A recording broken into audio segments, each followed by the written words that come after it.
Welcome to Mechanic. Today we have 2015 Audi Q7 with the V6 TFSI motor in it. Now we are going over the process and where your fuse box locations are on this vehicle. There are three that are mentioned in the owner's manual as fuse boxes, and then you'll have another two that are basically power sources and the relays, and I'm going to show you where all of those are. So there's 5 different locations where you could potentially need to track down some electrical fuses if you're having an issue, and to be able to rule out whether it's just a fuse or if you really have another issue where something is shorted out. So there's one that's located here in the engine bay, 3 in the central cabin, 2 that are in the dash on each side, 1 that's under the seat, and then we've got 1 in the luggage compartment.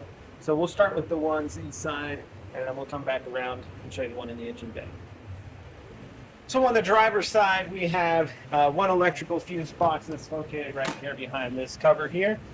Just pop off your non-marring tool. We have A, B, and C. They're color-coded, and then you need to reference your owner's manual for which fuse operates what replacing. This is the power supply where all the electric comes into this fuse box. So that's like a main full disconnect from those fuse boxes. Power supply. But also we have our different fuses. So we consult our owner's manual to be able to find which fuse we're maybe looking for. Say our dash lights aren't working, we want to find out which one that is. But we'll consult the owner's manual to do that, or a electric diagnostic source for your particular vehicle. So then if we find one that we need to replace, we go ahead and pull this out and we check it, and we see that it's bad and we replace it to rule out that, say, maybe the fuse just had an overload for whatever reason, and then it doesn't blow again. But if it blows very quickly, then you definitely have a short somewhere that's going to need to be remedied better. But when we replace fuses, we always make sure that we replace them with the same size that we pull out. So if you pull out a 30, we put a 30 in. We don't replace a 10 with a 30. You don't oversize your fuses. It's not recommended. So that's the one that's right here, that is in the dash at the front. There. And then we have another one on the same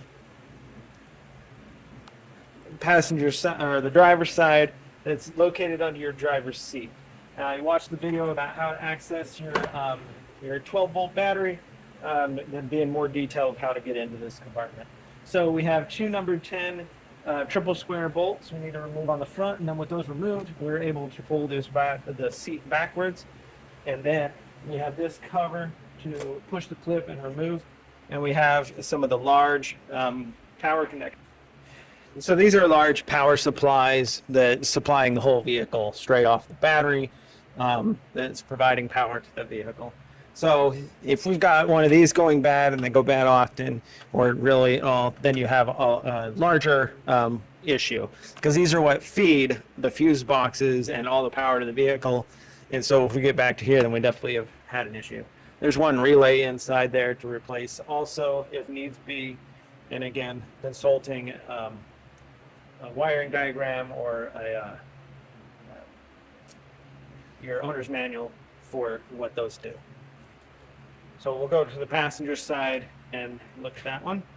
So over here on the passenger side, also inside the dash here, we have another fuse box location with more fuses in here.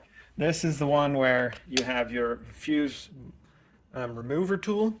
It's located in here. Same thing, color coded, ABC, and here with all the different fuses, full power supply to the fuse box, and again consulting our owner's manual for which one operates what in our vehicle.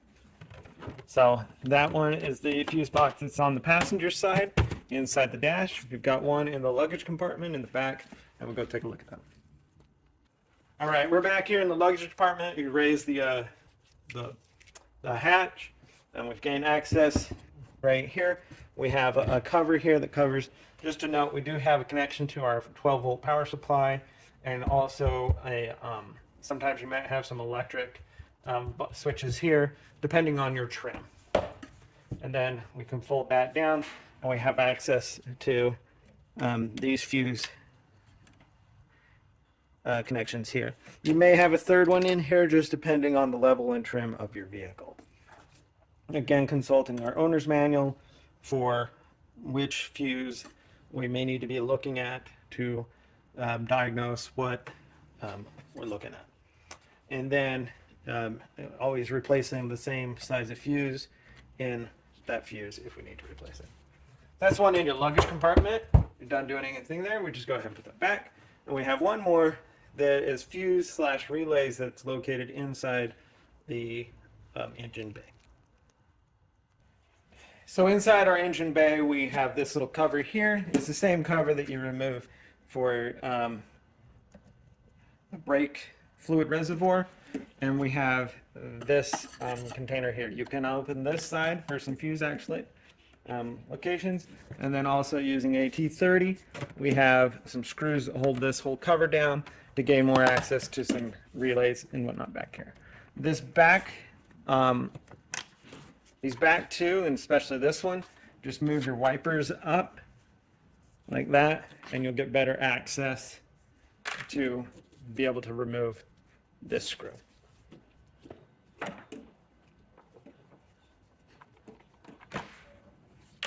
So we've got 4 screws to remove that are AT30, and then we can just remove this whole cover if we need further diagnostic. Right? And so then we can just pull this whole cover off. So we have this front cover here that gives us access to these fuses easily. But if we need to get deeper into these different relays and these electrical connections, then we need to remove the 4 screws to get to that. That's one that's located inside the engine bay. It's on the left side of the engine bay toward the back of the vehicle. So that's where you can locate those fuses in your Audi Q7 2015 or similar. Thanks for watching.